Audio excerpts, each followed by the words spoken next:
welcome back to our NCAA football win total series, and we stay in the Sun Belt. We jump from the east side to the west as we look at Arkansas State next. And Arkansas State used to be awful. When you go back to 1974, they were independent. They bounced between Independent, Southland, and Big West Conference, and they don't make a bowl game until 2005. They were 6-6 that year. Went to the New Orleans Bowl, but there were some NCAA violations. Had their record adjusted down to 2-6, and they had a couple more 6-6 years, and then they had their first real winning season. 2011, Hugh Freeze shows up. They win 10 games, lose the GoDaddy Bowl. 2012, it's Gus Malzahn, 10 wins again. 2013, it's Brian Harsin, 8 wins. And then 2014, Blake Anderson shows up, and he continues to produce.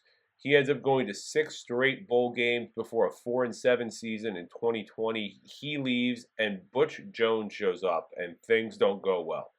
2-10 his first year, 3-9 in 2022. Last year started awful. We look at 2023 at Oklahoma is how he started. 73-0 he lost. Then Memphis, 37-7. It's 110 or 37-3. It's 110-3. Was the first 2 games, and then they pick it up. They win 3 in a row. Stony Brook, Southern Miss, at UMass. They lose at Troy. They lose against Coastal Carolina. But then they beat Louisiana Monroe. They beat Louisiana.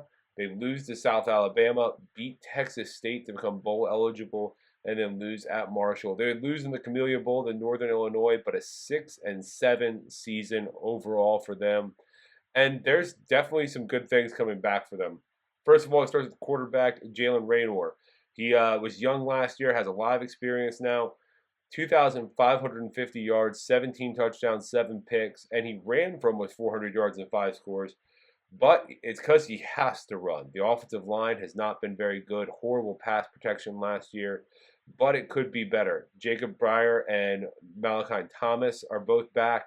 They bring in a combination of Mekhi Butler and Noah Smith. The offensive line brings back a lot. That could be good. They also bring back some good receivers. Corey Rucker's still there. 705 yards last year. Courtney Jackson still around. 39 catches last year to lead the team in 7 scores.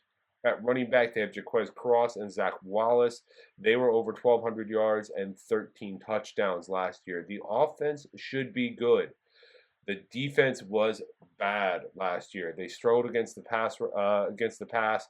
They did not have a good pass rush. They were awful against the run. They lost Thurman Geathers, their top defensive end. He's out with the transfer, out in the transfer portal. They bring in a bunch of transfers, including Noah Collins. Middle linebacker, they've got some good spots. They do have okay outside linebackers. Really, the big thing is the secondary. Trevion Thomas is a good tackler. Justin Parks is also a good tackler, but they need some interceptions this year. They need to create turnovers, or it's going to be a struggle of a season for the Arkansas State defense. The offense will have to carry them.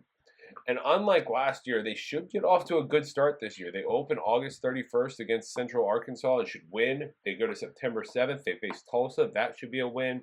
And September 14th is a paycheck game. They go to Michigan. We'll probably lose. The 21st, they'll go to Iowa State. Probably lose. And then they have a bye to recollect themselves.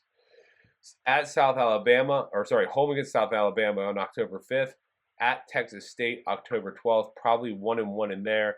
They go to Southern Miss. I have that's a toss-up. Probably a win. And then lose October 26th against Troy. They have their other bye on November 2nd before they go to Louisiana. Then they go to Georgia State. ULM and Old Dominion at home close out the season. And when I look at this squad, I see a 6-6 squad. This should be a bowl team. I think they can win both their last 2 games. I think they can beat South Alabama. They'll win their first 2. That's 5 right there. I do think that the Butch Jones squad gets another win elsewhere. Win total is a little weird. Most places have 6.5 with the under favored. There's a couple just flat 6s out there.